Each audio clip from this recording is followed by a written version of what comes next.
Ye, which is how Kanye West is known, said on Thursday that his company Yeezy is no longer working with Gap Inc. Gap allegedly didn't live up to its part of the agreement between the two companies, which included selling Yeezy products in its stores by the second half of 2021 and opening Yeezy Gap stores. His lawyer sent a letter to CNBC about this and a lot more in the video for today. First, Kanye West and Gap ending partnership. The Wall Street Journal and the Associated Press say that Kanye West has told Gap that he will no longer work with the company. The rapper's lawyers sent a letter to Gap telling the company that the rapper's company, Yeezy LLC, was ending its contract with Gap. The lawyers say in the letter, which was seen by the Journal and the AP, that the Gap didn't follow the terms of its contract. West also went on CNBC to talk about why he quit Gap. Pitchfork saw a letter that Gap sent to its employees saying that the partnership is coming to an end. We share a vision of bringing high-quality, trend-forward utilitarian design to everyone through unique omni-experiences with Yeezy Gap, but how we work together to bring this vision to life is not aligned, Gap president and CEO Mark Breitbart wrote, and we've decided to end our work together. West's team said that Gap was required by contract to sell 40% of Yeezy Gap items in physical stores during the third and fourth quarters of 2021 and to open up to 5 stores that only sold Yeezy Gap items by July 31, 2023. In the letter, it says that Gap will be able to keep selling items that already have the Yeezy Gap brand name on them. The rapper, whose real name is Ye, also said earlier this week that he plans to end his work with Adidas. West's lawyer, Nicholas Gravanti, said in a statement to Pitchfork, Gap left Ye no choice but to end their collaboration agreement because of Gap's major lack of compliance. Ye had tried hard to figure out how to solve these problems with Gap,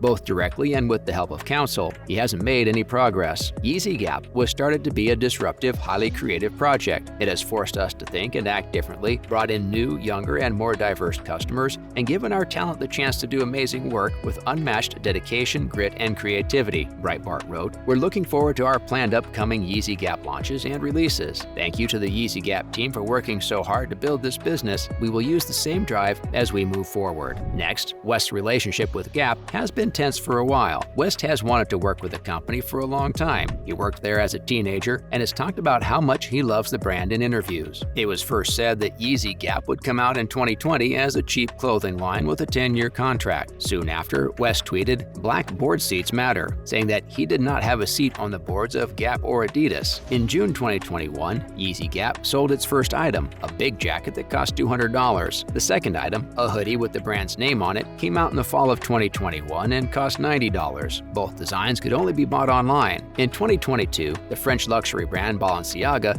joined the mix. This led to a partnership called Yeezy Gap Engineered by Balenciaga. In July, a pop-up event called Yeezy Gap Engineered by Balenciaga took place at the Gap's flagship store in Times Square. This was the first time customers could see and try on the clothing. West's letter of resignation won't change this project. West went on Fox News in August 2022 to explain why he sold his Yeezy Gap line in large black construction bags that some people said looked like trash bags. At about the same time, the rapper said that Gap had copied his designs, including the one with Balenciaga. West has said that he wants to open Yeezy shops. In other news, California's rap lyrics bill becomes state law. Assembly Bill 2799, also known as the Decriminalizing Artistic Expression Act, was signed into law today by California Governor Gavin Newsom. This law makes it illegal to use rap lyrics as evidence in court. At the virtual signing ceremony, Killer Mike, Meek Mill, E40, Ty Dolla $ign, and Recording Academy CEO Harvey Munson Jr. were all there. There were also people there from Songwriters of North America and the Black Music Action Coalition. The goal of the bill is to get rid of biases based on race in the criminal justice system. Dinah LaPolte of SONA said in a statement about the bill, "For too long, prosecutors in California have used rap lyrics as an easy way to bring racial bias and confusion into the criminal justice process." She went on to say, "This bill puts in place important safeguards that will help courts hold prosecutors accountable and stop them from making it illegal for Black and brown artists to express themselves through art. Thank you, Governor Newsom, for being an example. We hope that Congress will pass similar laws because this is a problem all over the country." Prosecutors have used lyrics as a key and controversial piece of evidence in a number of recent high-profile cases, such as the RICO sweep in May that sent Young Thug, Gunna, and several of their friends to prison. The prosecuting district attorney has said that their talk about drugs, weapons, and violence is proof that they are in a gang. In late August, the bill was passed by the California state legislature and sent to Newsom's desk. People who like California's new law are still pushing for the Restoring Artistic Protection, RAP Act, which would do the same thing at the federal level. Next, Scooter Braun says he would handle Taylor Swift catalog acquisition differently now. After buying Big Machine Label Group in 2019, music executive Scooter Braun bought the master rights to Taylor Swift's early albums. Swift has had to re-record her music because of this move, which she called her worst-case scenario. Now, in a new interview with NPR, Braun has talked about how he feels about the deal. Braun talked about his regrets about how the situation was handled on an episode of The Limits with Jay Williams. When asked if he would have done things differently with Swift, Braun said, "Yes, I would have. I learned something very important from that." He went on to say, "I think it's hard to solve a problem with someone if you're not willing to talk about it. So I regret that I thought everyone would talk to me after the deal was done, see what I was trying to do, and how honest I was, and say, great, let's do business together. I thought the same thing about people I didn't know." Braun continued, "I think you can say, I didn't do anything in any fight. They are to blame. You might even be right. You might have a point. You could say, this is unfair. I'm being treated unfairly. Or you could say, okay, I'm being treated unfairly." The South Korean entertainment company HYBE, which used to be called Big Hit Entertainment, bought Braun's Ithaca Holdings, which included SB Projects and Big Machine Label Group, in a deal worth more than $1 billion last year.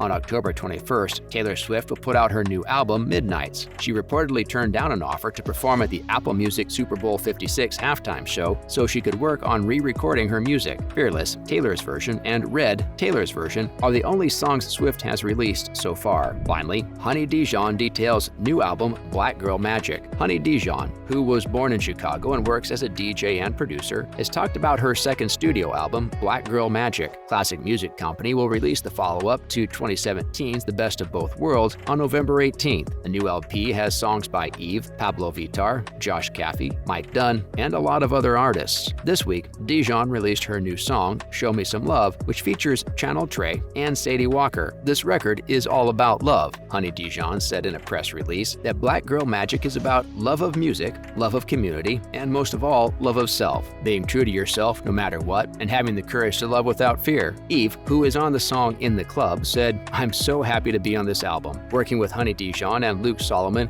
was so much fun and so different from anything I've done before. It was the first time I'd ever sung over a house beat." Honey Dijon worked closely with Luke Solomon, who started Classic Music Company, and Chris Penny, who she often works with, on the production, which was influenced by her musical upbringing in Chicago. The singles Work by Cor Etchy, Dave Giles II, and Mike Dunn, and Love is a State of Mind came out before Show Me Some Love, featuring Ramona Renea. Honey Dijon worked with British sculptor Jam Sutton on the look of Black Girl Magic. Sutton made 3D digital sculptures of the musician. "It was so much fun to work on a series of sculptures with Honey," Sutton said in press materials. Unfortunately, guys, that is all the time we had for today. Make sure to like and subscribe to the channel. Till next time, cheers!